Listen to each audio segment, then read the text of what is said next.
بسم اللہ الرحمن الرحیم۔ السلام علیکم ناظرین، حضور نبی کریم صلی اللہ علیہ وآلہ وسلم کے اعلیٰ اخلاق کا ایک پہلو یہ بھی تھا کہ آپ نے ایسے عام آدمی کو بھی عزت اور وقار عطا فرمایا جسے معاشرے میں کوئی خاص اہمیت حاصل نہ تھی۔ بنو اشجع عربوں کے مشہور قبیلہ بنو غطفان کی ایک شاخ ہے۔ یہ قبیلہ زمانہ قدیم سے مدینہ منورہ کے اطراف میں آباد تھا۔ اس قبیلے کا ایک بدوی زاہر بن حرام رضی اللہ تعالیٰ عنہ مدینہ منورہ سے کچھ فاصلے پر رہتا تھا۔ یہ نہایت غریب شخص تھا، شکل و صورت میں بھی زیادہ خوبصورت نہ تھا، اگر اس کی ایک اہم خوبی یہ تھی کہ یہ اللہ کے رسول صلی اللہ علیہ وآلہ وسلم سے بہت محبت کرتا تھا، اور اللہ کے رسول صلی اللہ علیہ وآلہ وسلم بھی اس سے خوب محبت کرتے تھے۔ زاہر بن حرام اشجعی جب بھی مدینہ منورہ آتا تو حضور نبی کریم صلی اللہ علیہ وآلہ وسلم کے لیے کچھ دیہاتی تحفے مثلاً تازہ سبزیاں، پھل، ستو، شہد وغیرہ لے کر آتا۔ ظاہر جب واپس جانے لگتا تو اللہ کے رسول صلی اللہ علیہ وآلہ وسلم بھی اسے شہری سوغاتیں دے کر رخصت فرماتے تھے۔ ایک دن تو اللہ کے رسول صلی اللہ علیہ وآلہ وسلم نے ظاہر کو ایک ایسا اعزاز عطا فرمایا جو غالباً کسی اور صحابی کے حصے میں نہیں آیا۔ ارشاد فرمایا، ظاہر ہمارا دیہاتی دوست اور ہم اس کے شہری دوست ہیں۔ ناظرین، ذرا حدیث کے الفاظ پر غور فرمائیں۔ یقیناً ہر شہری خاندان کا ایک دیہاتی دوست ہوتا ہے، اور آل محمد کا دیہاتی دوست زاہر بن حرام ہے۔ ظاہر سیدھا سادہ آدمی تھا، شہری آداب سے ناواقف تھا۔ جب اپنے گاؤں سے آتا تو اپنے ہمراہ لائی ہوئی سوغاتیں لے کر بازار ہی میں کسی جگہ کھڑا ہو جاتا اور بیچنا شروع کر دیتا۔ پرانے زمانے سے یہ دستور چلا آ رہا ہے کہ دیہات سے جب کوئی شخص سبزیاں، پھل وغیرہ لے کر آتا ہے تو لوگ بھاگتے ہوئے اس کے ارد گرد اکٹھے ہو جاتے ہیں۔ انہیں تازہ سبزیاں مل جاتی ہیں جو عموماً سستی ہوتی ہیں۔ ایک مرتبہ ایسا ہوا کہ ظاہر اپنے ہمراہ کچھ دیہاتی سوغاتیں لے کر مدینہ منورہ کے بازار میں آیا اور ایک جگہ کھڑا ہو کر انہیں بیچنے لگا۔ اس کی قسمت اچھی تھی کہ اللہ کے رسول بھی بازار میں تشریف لے آئے۔ آپ صلی اللہ علیہ وآلہ وسلم نے اپنے دیہاتی دوست کو دیکھا تو آپ نے پیچھے سے جا کر اس کی آنکھوں پر اپنے مبارک ہاتھ رکھ دیے۔ ناظرین کرام، آگے بڑھنے سے پہلے ذرا غور کیجیے کہ اللہ کے رسول صلی اللہ علیہ وآلہ وسلم کا اخلاق کتنا بلند و بالا ہے۔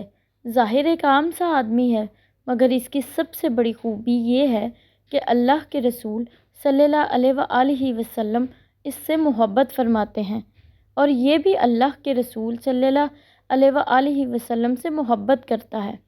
حضور نبی کریم صلی اللہ علیہ وآلہ وسلم کا ایک ارشاد ہے، مجھے اپنے کمزور لوگوں میں تلاش کیا کرو، اور پھر مزید ارشاد فرمایا، تمہیں ان کمزوروں اور ضعیفوں کی بدولت رزق اور فتح حاصل ہوتی ہے۔ ناظرین کرام، ذرا تصور کیجئے کہ ظاہر کی آنکھوں پر اللہ کے رسول کے ریشم سے زیادہ نرم و نازک اور عنبر و گلاب سے زیادہ خوشبودار ہاتھ ہیں۔ پہلے تو وہ گھبرایا، وہ گھبراہٹ کے عالم میں کہہ رہا ہے، کون ہے بھئی؟ میری آنکھوں پر کس نے ہاتھ رکھ دیے ہیں؟ لیکن جب اس نے اللہ کے رسول صلی اللہ علیہ وآلہ وسلم کے مبارک ہاتھوں کی نزاکت کو محسوس کیا اور آپ صلی اللہ علیہ وآلہ وسلم کی خوشبو سونگھ لی تو اسے معلوم ہو گیا کہ اس کے پیچھے تو کائنات کے امام کھڑے ہیں۔ اس نے موقع غنیمت جانا اور اپنی پشت کو اللہ کے رسول صلی اللہ علیہ وآلہ وسلم کے سینے سے ملنا شروع کر دیا۔ اللہ کے رسول نے محبت بھرے انداز میں فرمایا، لوگو، کون ہے جو اس غلام کو خریدے؟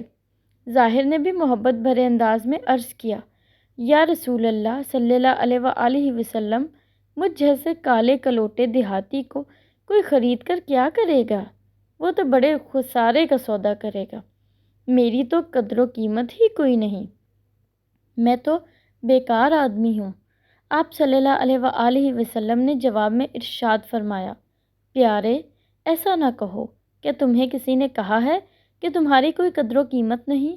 تم اللہ کے ہاں بیکار نہیں ہو، تم اللہ اور اس کے رسول صلی اللہ علیہ وآلہ وسلم سے محبت کرنے والے ہو، اس لیے تم اللہ کے ہاں بڑے قیمتی ہو۔ ایک مرتبہ ایک غریب دیہاتی بارگاہ رسالت مآب صلی اللہ علیہ وآلہ وسلم میں انگوروں سے بھری ایک رکابی کا تحفہ پیش کرنے کے لیے حاضر ہوا۔ کملی والے آقا نے رکابی لی اور انگور کھانے شروع کیے۔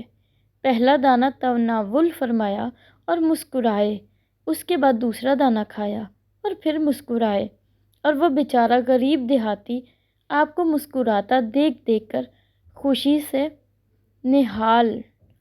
صحابہ سارے منتظر، خلاف عادت کام جو ہو رہا ہے کہ ہدیہ آیا ہے اور انہیں حصہ نہیں مل رہا۔ آپ صلی اللہ علیہ وآلہ وسلم انگوروں کو ایک دانہ کر کے کھا رہے ہیں اور مسکراتے جا رہے ہیں۔ میرے ماں باپ آپ صلی اللہ علیہ وآلہ وسلم پر فدا ہوں۔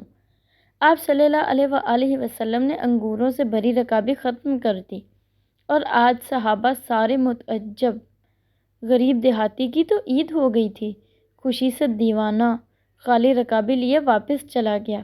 صحابہ نہ رہ سکے، چنانچہ ایک نے پوچھ ہی لیا، یا رسول اللہ صلی اللہ علیہ وآلہ وسلم، آج تو آپ نے ہمیں شامل ہی نہیں فرمایا۔ آپ صلی اللہ علیہ وآلہ وسلم مسکرائے اور فرمایا، تم لوگوں نے دیکھی تھی اس غریب کی خوشی؟ میں نے جب انگور چکھے تو پتہ چلا کہ کھٹے ہیں۔ مجھے یہ اندیشہ ہوا کہ اگر میں تمہارے ساتھ یہ تقسیم کروں تو ہو سکتا ہے کہ تم میں سے کسی سے کچھ ایسی بات یا علامت ظاہر ہو جائے کہ انگور کھٹے ہیں جو اس غریب کی خوشی کو خراب کر کے رکھ دے۔